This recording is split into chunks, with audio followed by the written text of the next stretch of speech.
दोस्तों, लर्न शिक्षा में आपका स्वागत है। जैसा कि आप जानते हैं कि यूपी पुलिस का जो एग्ज़ाम हुआ था वो 31 तारीख को समाप्त हो गया था। हम में से बहुत सारे भाई बहन ऐसे होंगे जिन्होंने अभी तक भी कोई ऐसा मॉक स्पेशल नहीं लगाया होगा रेलवे से रिलेटेड या किसी और एग्ज़ाम से रिलेटेड। पहली बात तो समझ ही नहीं आ रहा होगा कि सबसे पहले किस चीज़ का मॉक लगाएं। अगर मैं रेलवे की बात करूं तो हम सारे भाई बहनों में से किसी न किसी ने इन पांचों एग्ज़ामों में से एक ना एक ज़रूर भर रखा होगा।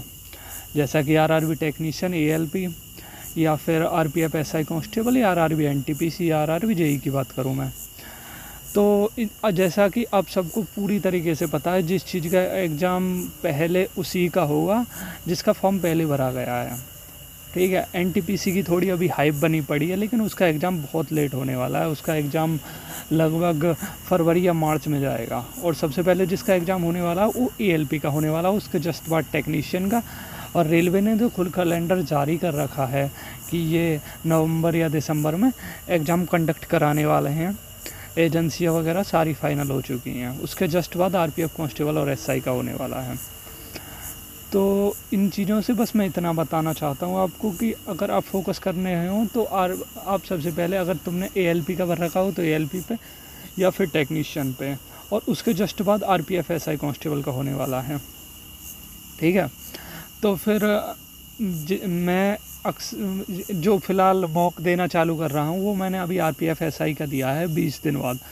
जैसा कि मेरा जो एग्ज़ाम था ना यूपी पुलिस कांस्टेबल का, वो 24 तारीख को था, और मेरे को लगभग 26 दिन हो चुके हैं। मैंने कोई भी मॉक नहीं लगाया और ना ही पढ़ाई इतनी शिद्दत से की है।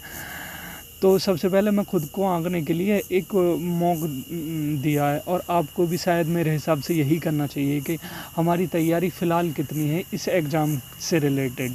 चाहे आप आरआरबी टेक्नीशियन का भी लगा सकते हैं, एसआई का भी, या फिर अगर आप स्पेशली एनटीपीसी की करने वाले हैं तो आप एनटीपीसी का भी लगा सकते हो। ठीक है, अब हम बात करते हैं स्पेशली कि आज मॉक में कैसा रहा। मैंने टेक्स्ट बुक पर ये मॉक दिया है, नंबर 1 वाला मॉक ही था आरपीएफ एसआई का।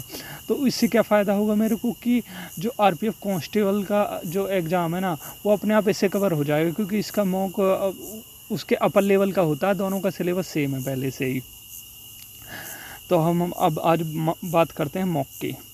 ये जो मॉक है ना, ये 1,21,000 बच्चों ने दे रखा है, जिसमें से मेरी रैंक आई है 11,469। तो फिर और इसकी जो कट ऑफ रही थी ना वो रही है 74 से 76, 74 से 76 रही है। और मेरे बने हैं 69.76 या 70 बोल सकते हो, या 69 भी बोल सकते हो आप अपने हिसाब से। तो परसेंटाइल तो ठीक ठाक बनी है, और इससे मेरे को ये पता पड़ गया मेरी जो तैयारी है वो कितनी घट चुकी है इन 20 से 25 दिनों में या 26 दिनों में। तो इससे खुद को आंकने के लिए बहुत फ़ायदा होते हैं अगर हम मॉक से शुरुआत करते हैं। अब मेरा इसमें 3 सब्जेक्ट है, जैसा कि आप सबको पता है। 50 जो क्वेश्चन हैं वो जीके के हैं, और 35 क्वेश्चन मैथ के हैं, और 35 ही क्वेश्चन रीजनिंग के हैं। तो मोस्टली मैंने तुक्का भी लगाया और खुद की थोड़ी समझ से जीके में तो मेरे 20 बने हैं। और इसका टाइम थोड़ा कम पड़ गया था। मैथ की कैलकुलेशन थोड़ी हार्ड थी और लेवल बढ़िया बना रखा था, इसलिए 21 ही बन पाए मैथ में तो। लेकिन रीजनिंग में मैंने बहुत हद तक खींचने की कोशिश की, तो मतलब ये 27 पहुंच गए हैं। आप देख सकते हो कि जो इसकी एक्यूरेसी कितनी ख़राब रही है जीके की। बहुत दिन से पढ़ाई नहीं की इसलिए। लेकिन जो मैथ की एक्यूरेसी है ना वो बहुत अच्छी रही है। मतलब मैंने जो अटेम्प्ट किए थे वो 22 अटेम्प्ट किए हैं, और एक गलत गया है जिसमें से, क्योंकि टाइमिंग की वजह से और अटेम्प्ट ही नहीं हो पाए, और कुछ सवाल हो भी नहीं पा रहे थे। अगर हम बात करते हैं रीजनिंग की, तो रीजनिंग में मैंने सारे के सारे अटेम्प्ट किए थे, एक जिसमें से एक छोड़ दिया है।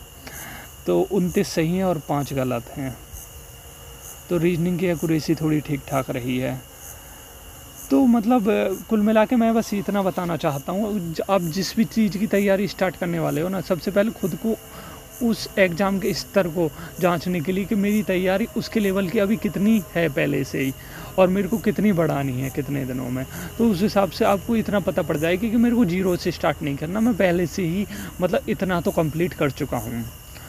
बहुत सारे बंदे फुल सिलेबस करके या पूरी तैयारी करके मॉक लगाते हैं। आपकी अगर जितनी भी तैयारी है ना, एक मॉक बिल्कुल भी मतलब नॉर्मल तैयारी है तो 1 हफ्ते में मॉक ज़रूर लगाएं फ़िलहाल के लिए भी। अगर एग्ज़ाम 2 महीने बाद या 3 महीने बाद भी होने वाला है तो हफ्ते में 1 मॉक बहुत बढ़िया चीज़ है। तो कुल मिला के बस इतना ही बताना चाहूँगा कि अपनी तैयारी कंटिन्यू रखें, मेरी तरह है, थोड़ा गैप ना दें और कंसिस्टेंसी बनाए रखें। सबसे पहली बात होती है स्टार्ट करना। अगर आपने स्टार्ट कर दिया ना तो आपको सिर्फ कंसिस्टेंसी बनानी है।